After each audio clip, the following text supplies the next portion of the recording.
திருமங்கலம் ராஜபாளையம் நெடுஞ்சாலையில் ஆலம்பட்டி என்ற இடத்தில் சுரங்கப்பாதை அமைக்க கோரி கிராம மக்கள் சாலை மறியல் போராட்டத்தில் ஈடுபட்டுள்ளனர். இது பற்றிய மேலும் விவரங்களை தருகிறார் நமது செய்தியாளர் கணேஷ் பாபு.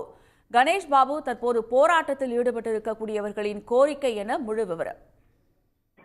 நிச்சயமாக, அதாவது திருமங்கலத்தில் இருந்து தென்காசி வரைக்கும் 4 வழிச்சாலை பணிகள் கடந்த 1.5 ஆண்டுகளுக்கு மேலாக நடைபெற்று வரும் நிலையில திருமங்கலம் அருகே ஆலம்பட்டி என்ற இடத்துல, அதாவது திருமங்கலம் தென்காசி 4 வழிச்சாலை போற வழியில ஆலம்பட்டி என்ற இடத்துல அந்த கிராம மக்கள் பயன்படுத்தக்கூடிய நியாய விலை கடை மற்றும் ஒன்றிய ஆரம்ப பள்ளி, அங்கன்வாடி மையம் 4 வழிச்சாலைக்கு அந்த புறமாக உள்ளதால் அது சாலையின் குறுக்கே நாள்தோறும் அக்கிராம மக்கள் கடந்து வரும் நிலை உள்ளது.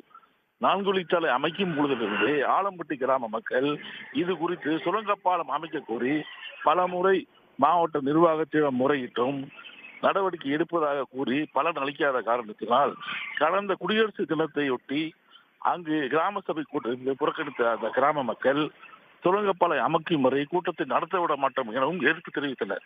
இந்த நிலையில் கடந்த சில தினங்களுக்கு முன்பு இதே கோரிக்கையை வலியுறுத்தி அச்சாலையில் அமர்ந்து சிறிய சாலை மறியல் போராட்டத்தில் ஈடுபட்டது.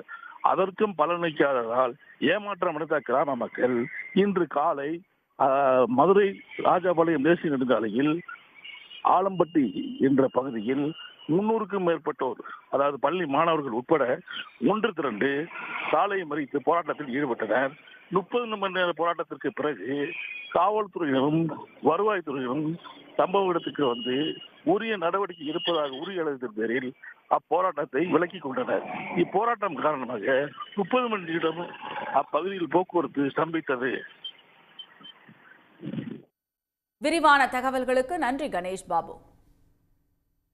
உடனுக்குடன் செய்திகளை தெரிந்து கொள்ள சன் நியூஸ் பெல் ஐகானை கிளிக் பண்ணுங்க.